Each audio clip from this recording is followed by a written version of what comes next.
Now we will talk about the hunting horn's focus strike, Reverb. As with all weapons, focus strikes can be accessed by using the sprint button while you are in focus mode, and are meant to be used on wounds, or exposed weak points when monsters use specific attacks. Using it on other parts would not work. This attack moves you forward and hits twice with blunt damage, and if nothing is done during the animation, you will not get any extra damage, except for the wound break itself. However, the hunting horn's focus strike allows you to store up to 5 notes during its animation, which is tied to a rhythm and timing mechanic. For every note that you stored with the correct timing, you will deal 1 hit of shockwave damage, so it's up to 5 hits. If all 5 notes are stored at the correct timing, you also get a special finisher where you jump for a final strum, creating an extra shock wave that hits once for some extra damage. As always, these shock waves have the following properties. Wrongly timed notes and missing notes will result in missing the individual hits, as well as having no finisher since it requires all 5 notes to be timed correctly. Here's how you can get the correct timing. It's important not to insert the first note too early. After successfully connecting the attack on a wound, wait for your hunter to step back and turn around. As the hunter's hand moves up to begin the first strum, you can get ready to insert the first note of your choice. From there, you just follow a fixed rhythm of 1, 2, 3, 4, 5. Listen to the timing again to get used to it. You will know you timed it right if you see your hunter jump for the finisher. Additionally, you can also utilize an extra visual cue, where you can see a red light traveling into the horn from the left, and inputting each of your notes as the light enters the horn will create a bright flash that indicates that the note was timed correctly. As you can see, wrong timings will not give you the same flash. The rhythm is not as strict as you think, and can be done at different speeds.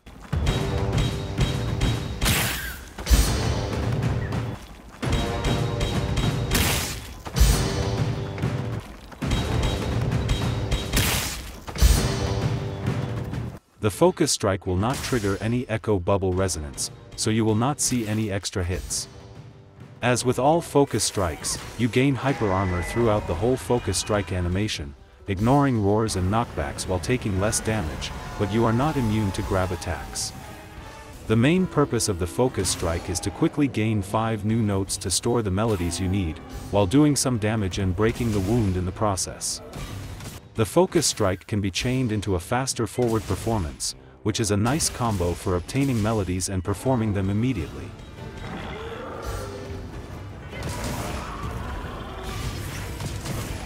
Sometimes it is a valid strategy to intentionally time one of your notes wrongly, which will make you skip the finisher, so that you can use a performance slightly earlier, but this is very situational since skipping the finisher also means skipping the extra damage from it.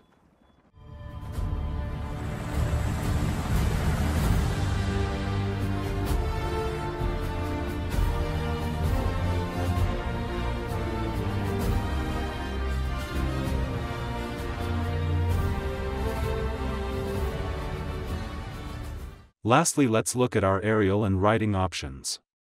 When you are in the air with your weapon drawn, you can use any note to perform the jumping smash. It hits once and builds up mounting, and is the same attack regardless of which note you use. If your weapon is sheathed, then you can use note 1 in the air to ready your weapon and quickly use any other note to perform the jumping smash. Note 1 will be chosen by default if no additional input is added. Jumping smash can be chained into a faster forward performance. Every weapon in Wilds can climb up certain walls without sheathing, and for hunting horn, using note 1 while climbing like this will give you the scaling smash, which will hit once and add a note 1 while building up mounting. As always, you can change the note added with an additional input. Its main use is to mount monsters without sheathing your weapon. You can still jump off the wall and use a regular jumping smash though, and this is your only option if you climb with your weapon sheathed since you won't have access to scaling smash. Using perform in the air will give you a mid-air performance, which can also be used with your weapon sheathed. It has the same number of hits as any performance, and does not build up mounting. This is not a very useful move. While sliding down slopes, you can initiate a jumping strong overhead smash with note 1 as well, and you can change the note added with an additional input. This attack also hits once and builds up mounting. While riding your sacred, you can jump off, and then press note 1 to use a jumping smash. As always, you can change the note added with an additional input. While riding, using note 3 without jumping first will give you the dismount attack instead, hitting once and adding a note 3 by default, but again you can change the note added with an additional input. This attack does not build up mounting, but deals more damage than the jumping smash. While riding, you can use note 1 to ready your weapon, and you can quickly add any note of your choice while the hunter swings, and can continue swinging with any note as long as the weapon is readied. The first swing defaults to note 1 if no additional input is included. The sacred will move slowly while you swing. With your weapon readied, you can also use a performance and encore, which will stop you from moving. You can play all 3 melodies or use an encore early, and you can pick which melody to start with, just like on the ground. The note swings and performances on your sacred will obviously deal damage too, with swings from the left doing more damage than those from the right, but they are mainly used for applying buffs rather than dealing damage, but nobody can stop you if you wish to do crazy stuff like this. Here's a look at the mounted weapon attack and the mounted finisher. And here's a look at the sneak attack and the aerial sneak attack. While the sneak attack looks like the overhead smash, it does not add any note, but can be chained into a faster forward performance.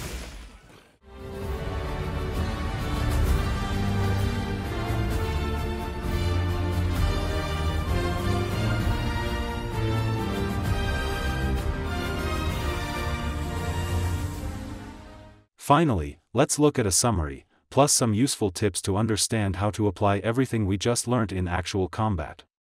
As we already know, the overall combat flow revolves around adding notes to store melodies, and performing these melodies to activate their effects, and these performances and encores are also your main way of dealing damage, especially when performing echo waves. Buff effects will stay active for a set duration, so you don't need to constantly play buff melodies until their durations actually require extension. You also do not need to apply every single buff available on your horn, you only need to apply the buffs that benefit your situation. If the important buffs are already active, you should mainly be storing echo wave melodies instead, and spend them whenever you can find the opening to deal damage. To maximize your damage, you should practice the perfect timing for performance beats and encores.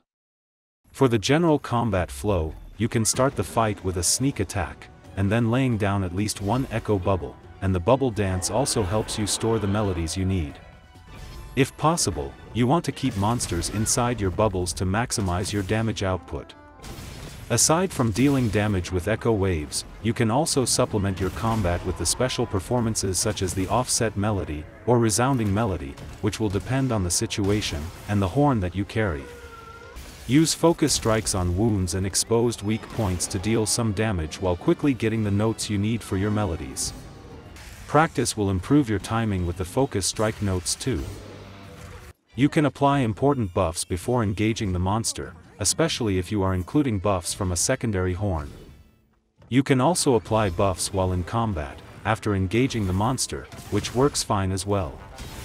Since your main source of damage comes from performing melodies, it is important to be mindful and tactful with your attacks, by adding notes that can lead to the correct melodies instead of spamming random notes that can either go to waste or accidentally replace the melodies you need. This is especially true for the bubble dance and focus strike, since you go through the same animation regardless of the notes you add. Let's look at some real combat examples. I'm not implying that these are the best tactics, these are merely examples to help you understand the thought process and planning involved in these fights. After the sneak attack, I lay down my first echo bubble with notes 3-2-3 to store the first echo wave, which is followed by an overhead smash with notes 3 and 1 to store a status melody. With the help of earplugs, I can ignore the roar and lay down the second bubble to store another echo wave, and the next opening is only long enough to perform up to 2 melodies. If I were to start performing from the first melody, it would cycle from an echo wave to the status melody, and performing these 2 melodies will not be enough to paralyze the monster. Instead, I would start my performance from the third melody, which will then cycle to the first melody, allowing me to play 2 echo waves while skipping the status melody, and this guarantees the paralysis when encored.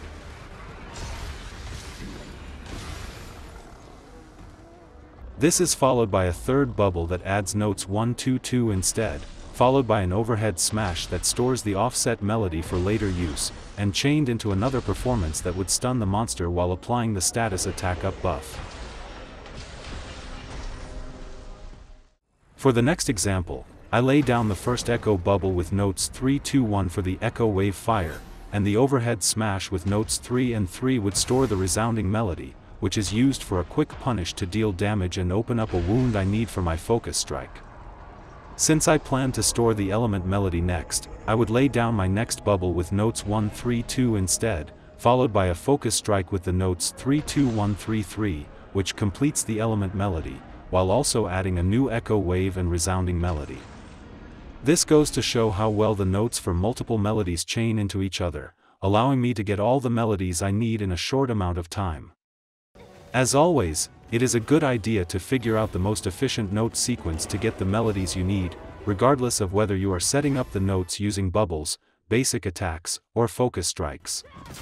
Pay attention to the existing notes on your musical staff, so that you can add notes that are actually useful for your current situation, without repeating unnecessary notes. Feel free to replay or pause the video to read the details for these examples.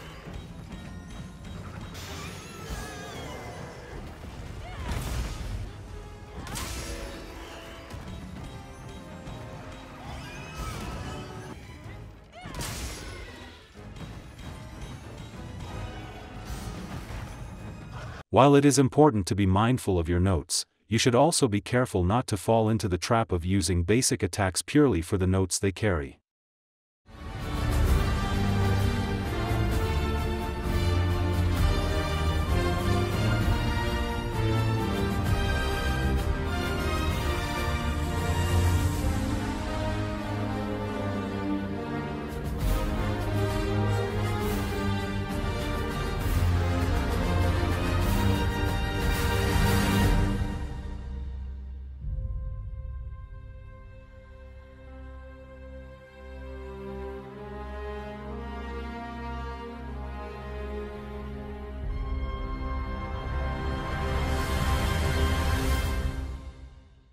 First we will start with an overview of the weapon mechanics to understand the hunting horn as a whole before diving into the details in later chapters. The hunting horn is a musical melee weapon that primarily deals blunt damage which can stun monsters by attacking their heads. It has the ability to play music that can buff yourself and your allies, and can also use sound waves to deal damage to monsters. Let's start with the basics. Your basic attacks are tied to these 3 attack inputs, and each of these inputs represent their own colored music note.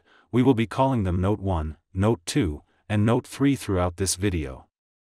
While the color of these 3 notes can be different on each horn, their functions will stay exactly the same no matter the color.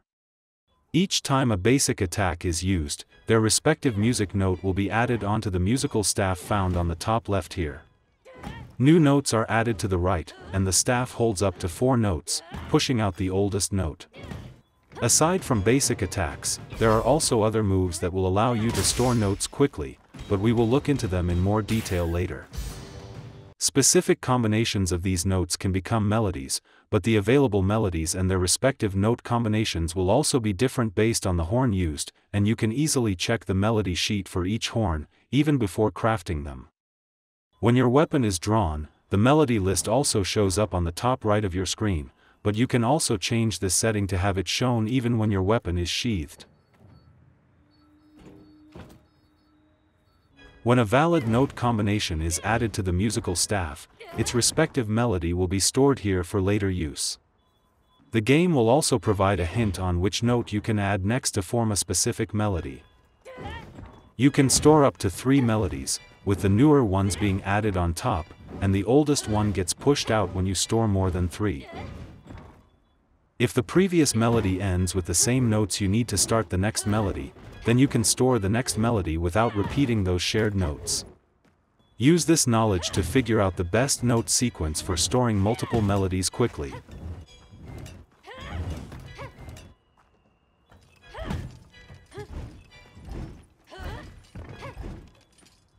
Melodies that are stored here will not take effect until they are played using a move called perform, which is also an attack. Once a melody is performed, its respective effect will apply when you see this flash on the performance cue, and a notification here also tells you about the melody effect you activated. If this melody provides a beneficial buff, you will also see a white flash on the hunter when you receive the buff, as well as the buff icon showing on top of your health bar. The color for that particular melody will also change on the top right melody list. In short, you add notes to store melodies, and play melodies for their respective effects, and these are all attacks that make up the overall combat flow for dealing damage as well.